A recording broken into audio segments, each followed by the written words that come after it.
الشيطان الرجيم بسم الله الرحمن الرحيم السلام عليكم ورحمة الله وبركاته إن الحمد لله نحمده ونستعينه ونهديه ونستغفره ونعوذ بالله من شرور أنفسنا ومن سيئات أعمالنا من يهده الله فلا مضل له ومن يضلل فلا هادي له أشهد أن لا إله إلا الله وحده لا شريك له وأشهد أن سيدنا محمدا عبده ورسوله ونصلي ونسلم على حبيبنا وشفيعنا وقدوتنا محمد صلى الله عليه وسلم وعلى آله وأصحابه ومن تبعهم بإحسان إلى يوم الدين أما بعد قال رب اشرح لي صدري ويسر لي أمري واحلل عقدة من لساني يفقه قولي اللهم أرنا الحق حقا وارزقنا اتباعه وأرنا الباطل باطلا وارزقنا اجتنابه قال الله سبحانه وتعالى في كتابه الكريم أعوذ بالله من الشيطان الرجيم بسم الله الرحمن الرحيم اقرأ Bismi rabbikal ladzi khalaq. Bacalah wahai Muhammad dengan nama Tuhan yang menciptakan sekalian makhluk. Suratul Alaq ayat yang pertama.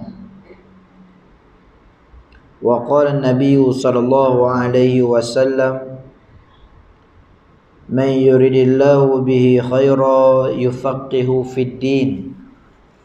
Barang siapa yang dikehendaki Allah kebaikan padanya, maka Allah akan memberikan kefahaman tentang agamanya. Hadis sahih, sadaqallahul azim wa sadaqan nabiyul karim. Yang dikasihi pengurusi, imam, seluruh ahli jawatan kuasa, muslimin, muslimat, hadirin dan hadirat yang dirahmati lagi dikasihi Allah. Alhamdulillah, marilah sama-sama dan berselamanya kita merafakkan kesyukuran kehadrat Allah Subhanahu wa taala kerana dengan taufik dan hidayahnya, qudrah dan iradahnya kita dipertemukan oleh Allah Subhanahu wa taala pada malam ini untuk sama-sama kita menyambung diskusi Qisasul Ghaib fi Sahih Hadis Nabawi. Kisah-kisah ghaib dalam hadis sahih. Kita masih lagi membicarakan kisah ataupun hadis yang ke-42 berkaitan dengan kelahiran dan juga kemunculan Imam Mahdi.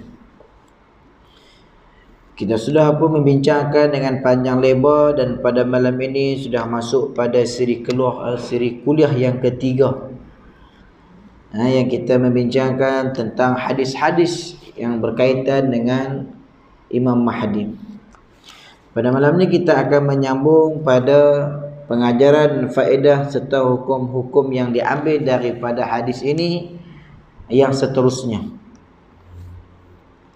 Yang kelima, kaum muslimin akan tetap memiliki kekuatan zahir yang akan menegakkan Islam dan melaksanakannya sehingga hampir terjadi hari kiamat. Dan ini adalah berita gembira yang menjadikan kita yakin bahawa tipu daya dan konspirasi musuh-musuh betapapun hebatnya tidak akan mampu menghapuskan umat ini dan tidak akan menyebabkan kehilangan umat ini di muka bumi. Dan ini juga menjadikan kita yakin bahawa daulah Yahudi ataupun kerajaan Yahudi di bumi Isra, yakni bumi Palestin yang dijajahi pada hari ini akan lenyap, dan kekuatan antarabangsa yang mendukungnya juga akan lenyap, dan Islam tetap akan kekal dan akan beroleh kemenangan. Ini pengajaran yang kita boleh ambil daripada hadis berkaitan dengan Imam Mahdi, bagaimana sinar harapan yang diberikan Allah kepada umat di akhir zaman, walaupun mereka itu menghadapi 1001 ujian dan cabaran dalam kehidupan mereka daripada pelbagai sudut dan juga penjuru, diserang hendak oleh musuh-musuh Allah, sama ada yang berbentuk fizikal ataupun berbentuk mental, dalaman ataupun berbentuk luaran, yang kadang-kala kita pun rasa tidak bermaya, berputus asa, lemah semangat, dan juga kesungguhan kita untuk berada dalam agama Allah Subhanahu wa taala ini, untuk memperjuangkan syariat yang dibuat oleh Nabi sallallahu alaihi wasallam ini. Tetapi daripada ayat-ayat Allah, daripada hadis-hadis Rasulullah, terutamanya hadis-hadis yang berkaitan dengan mubasyirat, perkara-perkara yang menggembirakan bagi umat di akhir zaman, memberikan semangat dan motivasi kepada kita, walau macam mana keadaan umat Islam itu sekalipun, akhirnya mereka akan diberikan kedudukan yang dimuliakan oleh Allah, kerana mereka berpegang kepada Islam. Islam ya'lu wa la yu'la alaih, yang tertinggi dan tidak ada yang tertinggi melebihi daripada Islam yang kita anuti, yang kita perjuangkan pada hari ini. Sehingga kan berbalik semula apa yang dilakukan oleh musuh-musuh Islam, perancangan-perancangan, konspirasi-konspirasi, keburukan-keburukan, kejahatan-kejahatan, juga serangan-serangan yang dilakukan oleh musuh Islam, semuanya akan kembali kepada mereka balik. Semuanya akan berpatah balik serangan-serangan tersebut kepada mereka, yang akhirnya mereka akan menghadapi kelemahan, mereka akan menghadapi kemusnahan, dan akhirnya mereka hilang kekuatan, dan mereka diberikan kekalahan oleh Allah Subhanahu wa taala, hatta dalam keadaan mereka menguasai dunia di peringkat antarabangsa sekalipun, Islam tetap kekal, mereka itulah yang akan hilang. Sebab itu Allah Subhanahu wa taala menguji manusia dengan ujian yang sama, tetapi Allah memberikan pelbagai jalan keluar kepada umat Islam dengan pelbagai cara. Allah sebut, Allahumma salli ala sayyidina Muhammad, fa inna ma'al usri yusra, fa inna ma'al usri yusra, inna ma'al usri yusra. Sesungguhnya setiap bersama dengan kesusahan itu, kesulitan itu, kesukaran itu, akan adanya kesenangan, kemudahan. Allah ulang lagi ayat ini buat kali yang kedua. Kalau kita melihat sebab turunnya ayat ini, bagaimana keadaan Rasulullah SAW diuji dengan maha dahsyatnya oleh musuh-musuh Islam, musyrikin Quraisy di Mekah dan sebahagiannya. Tapi Allah Subhanahu wa taala memberikan kekuatan kepada Nabi sallallahu alaihi wasallam. Fa idza faragta fansab wa ila rabbika farghab. Apabila kita telah pun melalui sesuatu fasa, satu keadaan, fansab, teruskan melihat ke hadapan, dan kepada Allah Subhanahu wa taala lah yang kita harapkan. Kerana kalau kita lihat banyak kesusahan, banyak kepayahan yang Allah berikan dalam perjuangan ini, dalam kehidupan ini, tapi Allah juga akan beri kepada kita yusra, kemudahan kepada kita. Dan kalau kita lebih atau memperincikan ayat Allah ini, Kalau kita melihat pada kalimah al-usr, itu Allah datangkan dengan kalimah ma'rifah yang sedia maklum kesusahan itu datang daripada Allah Subhanahu wa taala melalui musuh-musuh Allah. Yang musuh-musuh Allah ni sama ya daripada dulu, kini dan selamanya. Kalau yang batin, iblis, syaitan, jin. Kalau yang zahir, Yahudi, Nasrani dan sekutu-sekutu dia. Konspirasi mereka, modus operandi mereka, perancangan mereka, strategi mereka sama ya.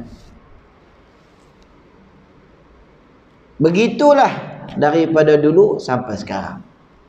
Kalau di zaman para nabi, para rasul, orang-orang Bani Israel, kaum Bani Israel ini, mereka lah di antara yang banyak membunuh para nabi, para rasul, yang menyeleweng segala kitab samawiyah yang diberikan Allah kepada nabi-nabi mereka. Mereka lah yang menyembunyikan segala ajaran-ajaran yang Allah turunkan kepada nabi-nabi mereka.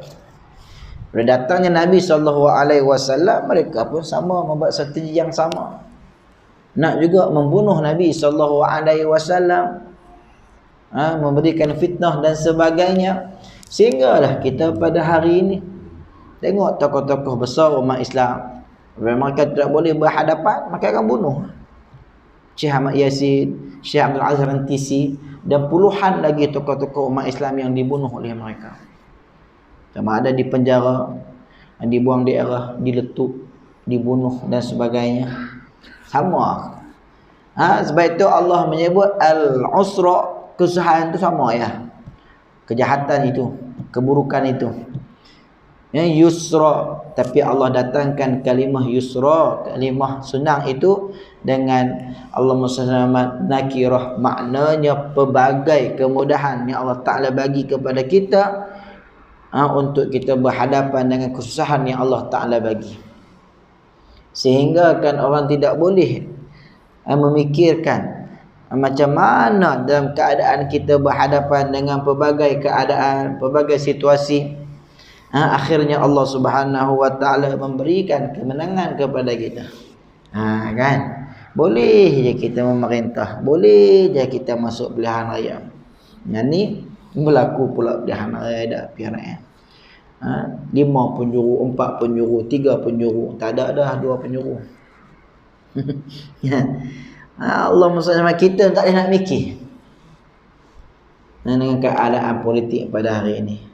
Tapi kita yakin, kita percaya setiap kesusahan yang kita lalui, Allah akan bagi jalan keluar. PRN Sabah, kita tak tanding pun satu kursi, boleh jadi ya calon, boleh jadi ya adun, boleh jadi ya esko. Dah, ni bertanding sampai 8 kursi, insya-Allah lah kot. Fa inna ma'al usri yusra. Pelbagai cara, pelbagai kaedah, sehingga orang pun tak boleh nak mikir.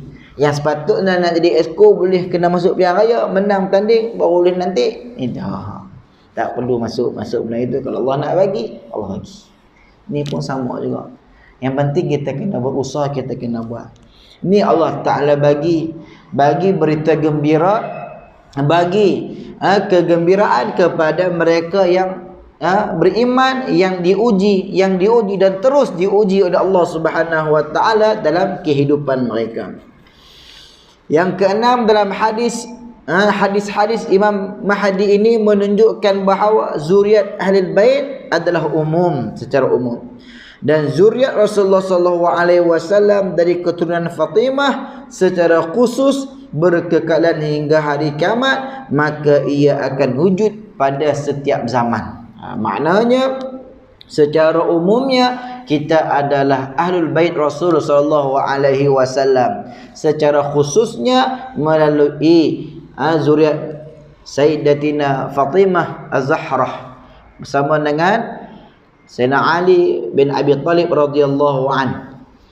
Yang mereka itu ada sehingga pada hari ini dengan pelbagai gelaran, dengan pelbagai istilah. Sama ada menggunakan istilah Said, Syarifah, Wan, Engku, dan pelbagai lagi lah. Tapi jangan kita bermudah-mudah meletakkan istilah lalu kita mendakwa. Istilah-istilah ini adalah mungkin istilah-istilah dari sudut panggilan, tapi apabila sebut benda tersebut dia adalah keturunan Rasulullah sallallahu alaihi wasallam, tak semestinya. Jadi Allah SWT Muhammad kena lihatlah kepada susur jalur keturunannya, kerana banyak yang mendakwi dia adalah keturunan Rasulullah sallallahu alaihi wasallam, tapi secara hakikatnya jauh daripada apa yang diajarkan oleh Rasul sallallahu alaihi wasallam dalam kehidupan. Yang ketujuh, setiap muslim berhak berbangga dengan Al-Mahdi. Maka Rasulullah sallallahu alaihi wasallam berbangga dengannya kerana ia dari ahli bait, dari zuriatnya, dan ia dalam umatnya. Maka dalam hadis tersebut, sesungguhnya dari kalangan ahli baitku ada yang berhidung mancung, berdahi lebar. Jadi menjadi kewajipan kepada kita untuk kita mengimani wujudnya Imam Mahdi, akan lahirnya Imam Mahdi, dimukami Allah Subhanahu wa taala. Dalam masa yang sama kita perlu berbangga dengan kemunculan Imam Mahdi ini, kerana Nabi SAW pun berbangga dengan kelahiran, dengan kemunculan Imam Mahdi ini. Selain daripada dia adalah keturunan Rasulullah, dia adalah pembawa kedamaian, keamanan, keadilan, mengakhiri kehidupan umat manusia di dunia Allah Subhanahu wa taala sebelum berlakunya hari kiamat. Ke-8, kesenangan yang dikecapi umat Islam telah sampai kepada kemuncak yang belum pernah dicapai sebelumnya pada zaman orang Umayyah, Abbasiyah dan Harun ar-Rasyid. Maka dalam hadis, umatku digunakan nikmat padanya, iaitu pada tahun-tahun yang 7 dalam pemerintahan Al-Mahdi. Kita dah jelas dah pada hadis yang lalu bagaimana kemuncak kehidupan umat manusia sesudah zaman Rasulullah, para sahabat, para tabi'in, para tabi'in, melainkan di zaman Imam Mahdi ini juga adalah zaman keadilan, zaman keemasan, zaman kejayaan, zaman kehebatan umat Islam itu sendiri. Tak lama, 7 tahun sahaja pemerintah Imam Al-Mahdi. Yang ke-9, Al-Mahdi menjadi seorang raja dan menjalankan pemerintahan atas sebaik-baik bentuk seperti yang disebutkan nas-nas, sedang ia masih seorang pemuda. Maka dalam hadis mauquf yang disebut oleh Ibnu Abbas, sesungguhnya aku berharap hari-hari dan malam-malam tidak akan berakhir sehingga Allah mengutus ahlul bait dari kami seorang pemuda yang telah ditimpa fitnah dan tidak memfitnah, ia meluruskan urusan umat ini. Maknanya orang muda yang akan mengatai umat manusia di akhir zaman ini, yang telah pun diberikan jaminan oleh Rasulullah SAW akan ciri-cirinya. Di antaranya dia tidak menerima fitnah dan dia tidak membawa fitnah. Dan ini yang ditunggu-tunggu oleh Nabi SAW. Maka menjadi Allah SWT kemestian kepada kita untuk kita menunggu. Tapi cara menunggunya ahli sunnah wal jamaah dengan kesiapsiagaan kita, hubungan kita dengan Allah, dengan kesiapsiagaan kita, hubungan kita dengan Rasulullah, dan juga dengan sesama manusia. Bukan hanya menanti tapi tidak melakukan apapun tindakan. Maknanya kita buat persiapan lah. Macam mana kita buat persiapan kenduri kenara kita? Datangkan kita bagi surat jemputan, lepas tu kita tak buat apa? Kita akan buat persiapan, sewakan kopi, cari catering, susun meja kursi, kemudian kita buat tempahan makanan. Kita buat 1001 persiapan. Maka orang mari itu akan Allah SWT gembira dengan persiapan yang diberikan. Begitulah kita menyiapkan persiapan kita untuk bertemu dengan Imam Mahdi ini, dengan apa yang diajarkan oleh Allah dan juga Rasul sallallahu alaihi wasallam. Dengan amalan-amalan kita, dengan kesiapsiagaan kita, dengan kehidupan kita. Kalau kita tidak sempat bertemu, kita dah ada apa yang kita nak bawa bertemu dengan Allah Subhanahu wa taala di akhirat kelak. Takut-takut dibimbangi menjadi sebahagian daripada kumpulan-kumpulan yang mendakwa diri mereka sebagai ahlul Islam, sebagai orang Islam, menunggu Imam Mahdi ni tak buat apa. Dunia pun tak dapat, mati awal, bertemu dengan Imam Mahdi pun tidak. Kita paling kurang kalau tidak bertemu dengan Imam Mahdi, kita buat apa yang telah pun diperintahkan oleh Allah Subhanahu wa taala. Imam Mahdi apabila dia datang dalam tempoh 7 tahun, dia bawa keadilan, bawa kebaikan. Bermula daripada apa yang dilakukan oleh umat Islam sebelum daripada itu. Sama ada dia menyempurnakan ataupun dia melengkapkan sahaja apa yang telah ada pada sebelumnya. Jadi Allah SWT, kita telah memulakan apa yang telah dimulakan oleh Rasulullah SAW, dan dia akan menyambung, disambung oleh umat-umat yang datang sesudah daripada itu. Dah kalau kita menunggu saja, akan bermaharajalela lah kemaksiatan, kemungkaran, kederhakaan yang dilakukan oleh umat manusia kepada Allah Subhanahu wa taala. Dan yang lebih penting daripada itu, kita yakin dan percaya agama Allah ini Allah akan jaga, Allah akan pelihara. Tapi persoalannya kita ni, status kita ni, macam mana kita nak berhadapan dengan Allah? Allah tanya kita macam mana tanggungjawab kita dengan agama Allah, tanggungjawab kita dengan syariat Allah, tanggungjawab kita dengan kitab Allah, tanggungjawab kita dengan sunnah Rasulullah. Kita amal ataupun tidak, kita sebarkan ataupun tidak, kita pertahankan ataupun tidak. Ini semua ni akan dipertanyakan oleh Allah, akan dipersoalkan oleh Allah Subhanahu wa taala di akhirat kelak. Dan kalau kita duduk dalam jemaah Islam, duduk dalam kumpulan Islam, kita bergerak dengan kadar mana hak kita mampu, keterbatasan waktu, wang ringgit, tenaga sebagainya, alhamdulillah, mudah-mudahan itu sikit sebanyak akan memberikan jawapan, respon balas kita kepada pertanyaan-pertanyaan Allah Subhanahu wa taala. Yang ke-10, kebanyakan ahli ilmu memandang bahawa Al-Mahdi adalah amir, ketua yang diturunkan Isa pada zamannya dan solat subuh di belakangnya. Yani Imam Mahdi amir, diturunkan sepahnya itu Nabi Allah Isa AS, dan solat subuh di belakangnya ketika ia turun. Dan mungkin dapat dihampirkan perkataan ini bahawa Isa turun pada akhir zaman, dan turunnya adalah salah satu tanda kiamat, dan terjadi 2 tanda yang telah yang lain setelah turunnya, iaitulah keluarnya Dajjal dan keluarnya Ya'juj dan Ma'juj. Ini rentetan peristiwa-peristiwa, kronologi peristiwa-peristiwa berlakunya hari kiamat melalui tanda-tanda besar kiamat. Al-Mahdi juga keluarnya pada akhir zaman, seperti mana yang ditunjukkan nas hadis yang telah kita sebutkan, seperti sabda Rasulullah sallallahu alaihi wasallam, sekiranya dunia tidak tinggal melainkan 1 hari, nescaya Allah akan memanjangkan hari itu. Sekiranya zaman tidak tinggal melainkan 1 hari, nescaya Allah akan mengutuskan seorang lelaki dari ahli baitku. Maknanya betul-betul akhir zaman akan diturunkan Imam Mahdi ni kepada umat manusia. Akan tetapi perkataan yang dipandang kebanyakan ahli ilmu dari orang-orang yang terdahulu dan kemudian bahawa nas hadis itu menunjukkan bahawa tempoh kekalnya Al-Mahdi di dalam pemerintahan selama 7 atau 9 tahun. Dan tahun-tahun ini merupakan tahun-tahun kemakmuran, kesejahteraan dan keamanan. Dan amir yang diturunkan Isa dan solat di belakangnya adalah pada tahun-tahun peperangan dan permusuhan.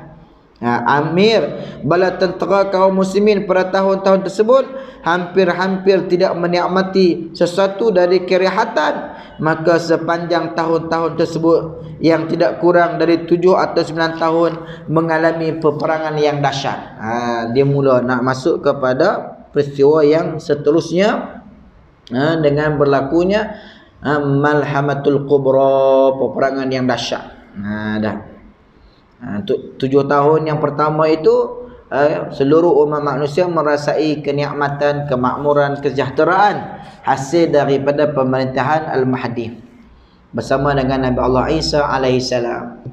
Maka di akhir-akhir pemerintahan itu mula berlakunya kebobrokan, mula berlakunya Allahumma shalli ala sayyidina Muhammad, kemusnahan dan berlakunya peperangan. Maka ia akan menentang Rom dalam peperangan terbesar, kemudian menakluk Konstantin buat kali yang seterusnya, kemudian keluar Dajjal pada zamannya, dan Rasulullah SAW menyifatkan bahawa kaum muslimin pada hari-hari tersebut tidak bergembira dengan harta rampasan perang, dan mereka tidak membahagikan pusaka peninggalan kerana mereka menghadapi huru-hara yang amat dahsyat.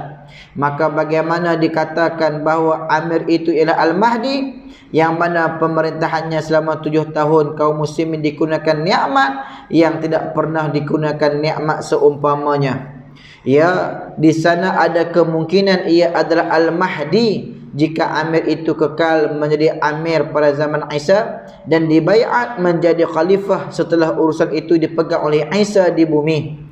Berdasarkan apa yang datang lisan Isa sendiri bahawa umat ini umaroknya datang daripadanya, maka Isa bukan hakim atau khalifah, namun ia hanya menjalankan syariat. Maka dengan itu pemerintahan Amir itu bermula setelah stabilnya keamanan dan masuknya manusia ke dalam Islam. Maka kesenangan yang digunakan padanya setelah Isa, iaitu kesenangan yang terjadi pada zaman Al-Mahdi, kerana keduanya adalah satu, dan Amir yang menjadi khalifah ini kekal selama 7 tahun semenjak ia dibaiat menjadi khalifah. Kemudian Allah mematikannya dan Isa masih hidup, kerana Isa kekal di muka bumi ini selama 40 tahun.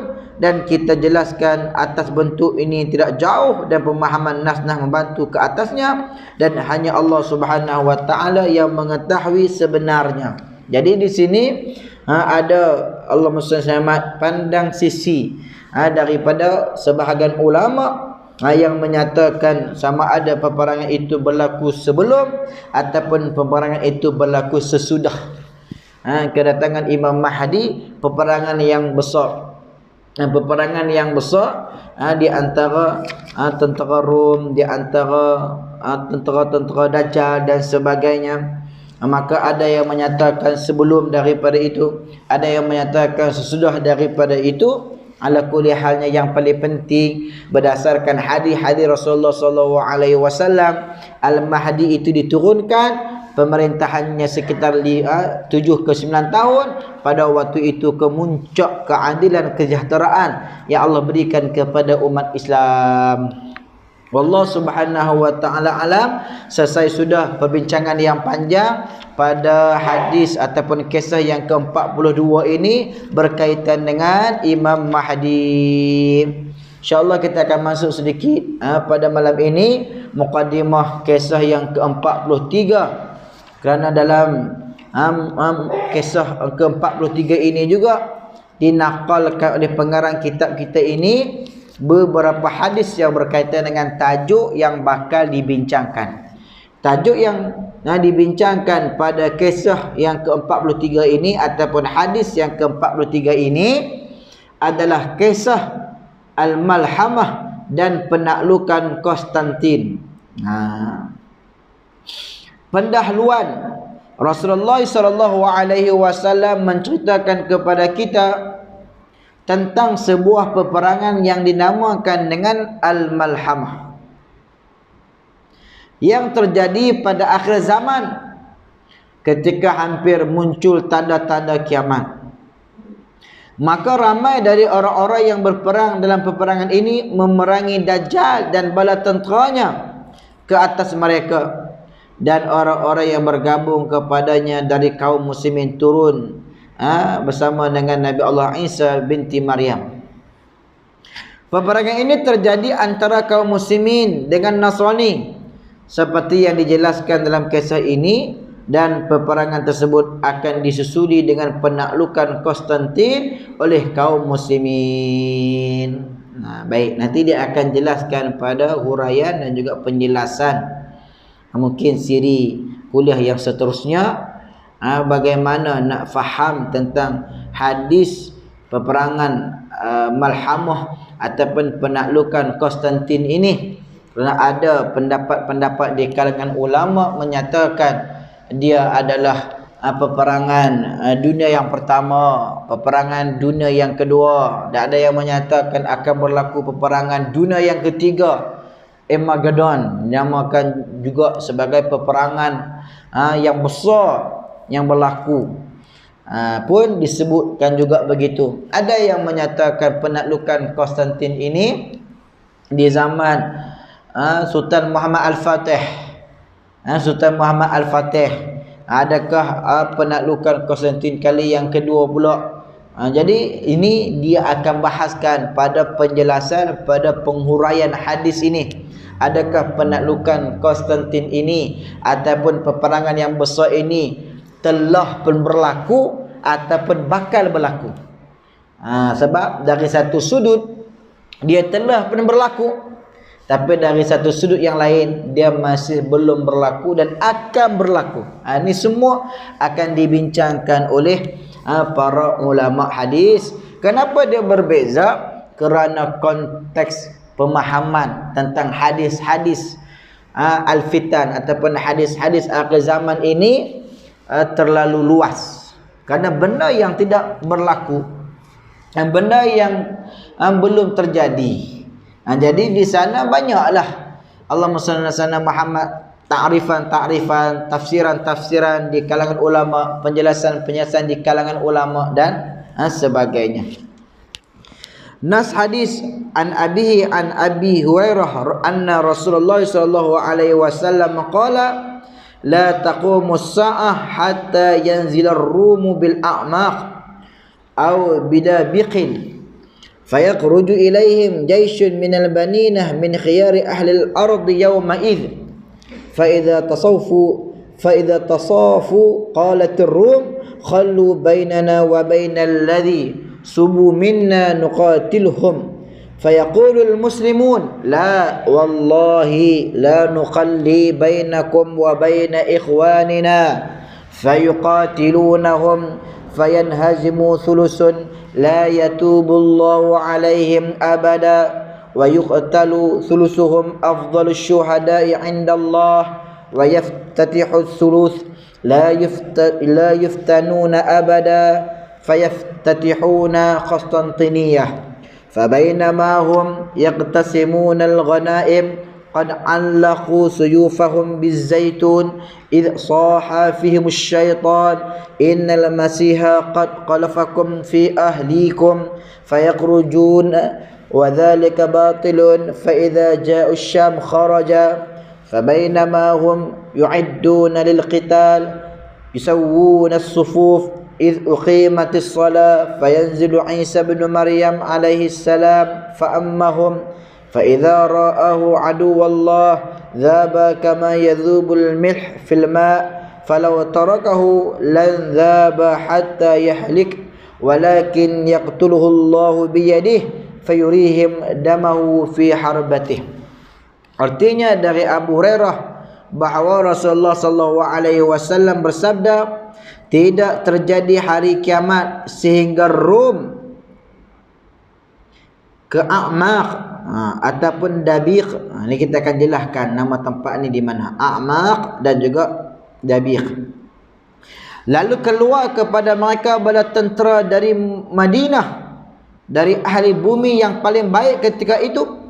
Apabila mereka berbaris, tentera Rom berkata, serahkan orang-orang kami yang telah ditawan, yang telah memeluk Islam, untuk kami bunuh mereka. Lalu kaum muslimin berkata, tidak, demi Allah kami tidak akan menyerahkan saudara-saudara kami kepada kamu. Lalu mereka memerangi kaum muslimin. Maka kalah 1/3 yang Allah tidak menerima taubat mereka selama-lamanya. Terbunuh 1/3 yang merupakan syuhada yang lebih afdal di sisi Allah. dan 1/3 menyerang yang tidak terfitnah selama-lamanya. Lalu mereka inilah yang menakluk Konstantinopel. Maka sementara mereka membahagikan harta rampasan, mereka menggantungkan pedang-pedangnya di pokok zaitun. Tiba-tiba syaitan berteriak kepada mereka, sesungguhnya Al-Masih telah meninggalkan kamu pada ahli keluarga kamu. Lalu mereka keluar, dan yang demikian batil. Apabila mereka tiba di Syam, ia pun keluar. Maka sementara mereka bersiap sedia untuk berperang, mereka meluruskan saf. Tiba-tiba diiqamahkan solat. Lalu Isa bin Maryam turun dan mengimani mereka. Apabila Allah melihatnya, maka ia lebur seperti leburnya garam dalam air. Sekiranya ditinggalkannya, nescaya ia lebur sehingga binasa. Akan tetapi Allah membunuhnya di tangannya, maka darahnya diperlihatkan kepada mereka pada lembingnya. Wa an Yusayr bin Jabir qala hajat rihun hamra'u bil Kufah, faja'a rajulun laysa lahu hijira illa ya Abdullah bin Mas'ud, ja'atis sa'ah qala faqa'ada wa kana muttaki'a faqala inna as-sa'ata la taqum hatta la yuqsamu mirath wa la yufraha bi ghanimatin thumma qala bi yadihi kadha wa nahaha nahwa asy-Syam faqala aduwwun yajma'una li ahli Islam wa yajma'u lahum ahlul Islam.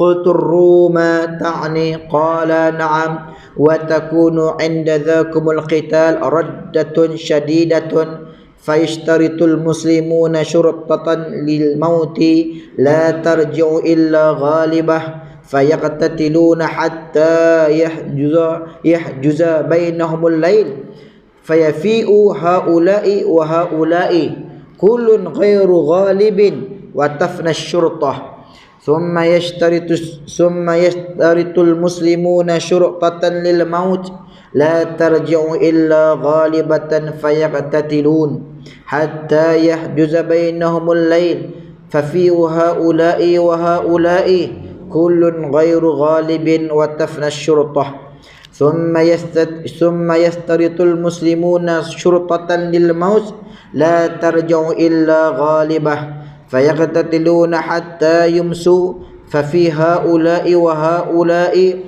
kullun ghairu ghalibin wa tafna syurtah fa idza kana yaumur rabi' nahada ilaihim baqiyatu ahli al-Islam fayaj'alullahu ad-dabrata alaihim fayaqtuluna maqalatan imma qala la yura mithluha wa imma qala lam yura mithluha hatta inat ta'irah liyamurru bijanabatihim fama yukallifuhum hatta yaqirra baitan fata'addu banul ab kanu mi'atan fala yajidunahu baqiya minhum illa ar-rajulul wahid fabi ayyi qanimatin yufrahu aw ayyu mirathin yuqasamu bainama hum kadzalika idza sami'u bi ba'sin huwa akbaru min dhalik faja'ahum as-sarikh fa inna ad-dajjal qad khalafahum fi dhararihim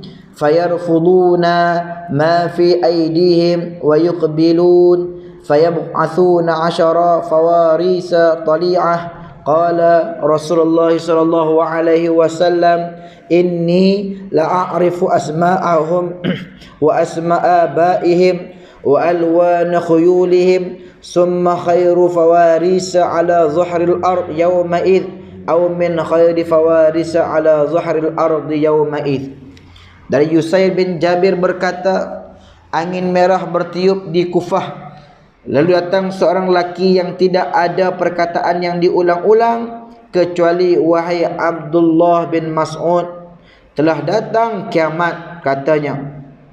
Maka ia duduk yang sebelumnya ia bersandar, lalu berkata, sesungguhnya hari kiamat tidak terjadi sehingga harta pusaka tidak dibahagikan dan tidak bergembira dengan harta rampasan perang.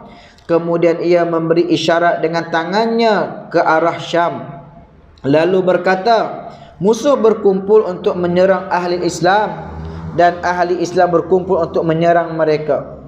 Aku bertanya, adakah engkau masukkan Rom? Katanya iya. Dan ketika itu terjadi pertempuran yang amat dahsyat. Maka kaum muslimin mengambil perjanjian maut kepada sekumpulan tentera, tidak akan kembali kecuali menang. Lalu mereka berperang sehingga terhalang dengan malam. Maka mereka ini dan mereka ini kembali, semuanya tidak beroleh kemenangan dan habis perjanjian. Kemudian hari kedua, kaum muslimin mengambil perjanjian maut kepada sekumpulan tentera, tidak akan kembali kecuali menang. Lalu mereka berperang sehingga terhalang dengan malam. Maka mereka ini dan mereka ini kembali, semuanya tidak beroleh kemenangan dan habisnya perjanjian. Kemudian hari ketiga, kaum muslimin mengambil perjanjian maut kepada sekumpulan tentera, tidak akan kembali kecuali menang. Lalu mereka ini dan mereka ini kembali, semuanya tidak beroleh kemenangan dan habis perjanjian. Apabila hari keempat, ahli Islam yang masih ada bangkit menyerang mereka, lalu Allah menjadikan kekalahan ke atas mereka. Mereka melakukan peperangan yang tidak pernah dilihat seumpamanya, sehingga burung yang terbang di sisi mereka tidak melewati mereka, melainkan ia jatuh lalu mati. Maka Banul Ab bermusuhan, mereka seramai 100 orang, maka tidak tinggal dari mereka melainkan 1 orang. Maka harta rampasan mana yang menggembirakan atau peninggalan mana yang dibahagikan. Sementara mereka dalam keadaan demikian, tiba-tiba mendengar kemudaratan yang lebih besar dari itu. Mereka didatangi dengan teriakan, sesungguhnya Dajjal telah meninggalkan wanita-wanita dan kanak-kanak mereka. Maka mereka membuang apa yang ada di tangannya, dan mereka datang lalu mengirim 10 tentera berkuda untuk meninjau perkara tersebut. Rasulullah SAW bersabda, sesungguhnya aku mengetahui nama-nama mereka atau nama bapa-bapa mereka dan warna kuda-kuda mereka, dan mereka adalah sebaik-baik pasukan berkuda atas muka bumi ini pada hari tersebut. Wallahu subhanahu wa ta'ala alam. Selesailah sudah kita membaca nas dan makna pada hadis ataupun kisah yang ke-43 ini berkaitan dengan kisah Al-Malhamah ataupun penaklukan kota Konstantinopel. Dan insya-Allah pada diskusi yang akan datang, kuliah yang akan datang, kita akan melihat panjang lebar tentang syarahan hadis, penjelasan hadis ini, dan juga faedahnya yang jangkaan saya melebihi 5 siri kuliah. Wallahu a'lam. Yang baik daripada Allah, yang lemah terkasar bahasa kelemahan saya sendiri. Mudah-mudahan Allah merahmati dan Allah Subhanahu wa taala meridai kita. Subhanakallahumma wa bihamdik, ashhadu an la ilaha illa an, astaghfiruka wa natubu ilaih. Wa sallallahu ala Muhammad wa ala alihi wa sahbihi wa baraka wa sallam. Walhamdulillahi rabbil alamin, wa billahi taufiq wal hidayah. Wassalamu alaikum warahmatullahi wabarakatuh. InsyaAllah selepas daripada solat isyak, mohon solat hajat untuk Kak Nikmah. Semoga keluarga beliau bebas daripada COVID dan juga cepat sembuh insya-Allah. Dan juga saya ada bawa madu tualang, ada yang berhajat untuk dapatkan pada malam ni, didapatkanlah insya-Allah di luar sana. Wallahu a'lam.